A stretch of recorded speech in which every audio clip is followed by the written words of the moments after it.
a motion that we extend the city manager's contract in its present form to the end of this fiscal year, the beginning of the next fiscal year. Did I miss anything in there? Well, just so that it's retroactive back to July 1 of this year, so. Retroactive to July 1, since we didn't get this taken care of in a timely fashion, it would have gone from July to July to begin with. I'll second that motion.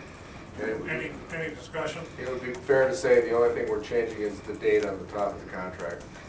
Correct. And I don't know if this goes to the council, but I would like to thank you for the job you've done. We've been in some tough times. It's going to get rougher.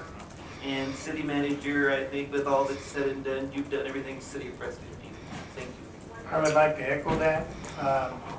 We've had some pretty tough economic times. We're facing some pretty tough economic times. You moved your family a long way to come here and help the city of Prescott. You've done a good job, and we hope it continues for a long time.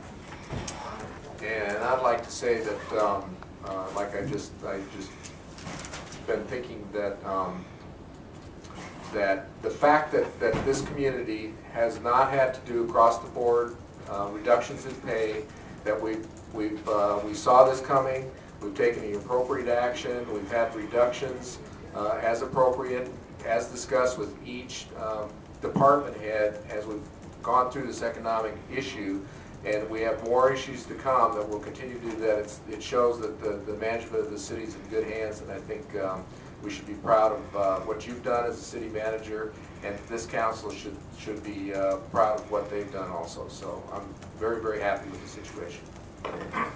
Mr. Bell?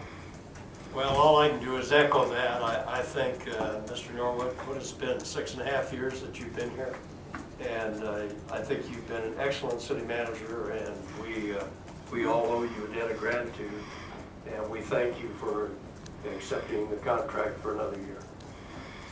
We're going to take steps to make sure we get this on cycle. We're going to work with Jolene, our personnel director, to make sure that this doesn't happen again. And the council's actually guilty of doing this late.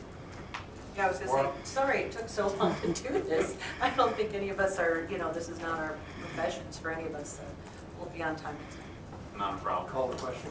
Let me just make one statement here. That first of all, I do appreciate the trust council has in me, and I think our staff as a whole. And I'm tickled to be here and love it here. We've got some tough times, but I think you've got the management structure in place that will be able to weather the storm, so to speak, pretty methodically and I think responsibly. And there's also, just to emphasize, there are no salary increases, there are no benefit increases anywhere whatsoever in this agreement. So, and I think that's obviously the right thing to do, because I've asked our employees to do the same thing as well. So, Mr. Bell has called the question. Please indicate your vote. 1 minute. Can I make a comment? Oh, yes. I forgot about you, Bob. Your agent in Page, Arizona. Okay. Mr. Norwood, they said all those nice words, and I just want to thank him for the job he's done. And I am in sync with the rest of City Council, and we're pleased to have you renew the contract, and I hope we renew many, many more. And thanks a lot, Steve, for a job well done. thank you, Bob. Mr. Bell has called the question. The voting board is not working. I don't know why. There it goes. Oh, God. Please indicate your vote. I vote yes. Well, I'll take you off the red. There you go. Kind of unusual, but I got you. Motion passes unanimously.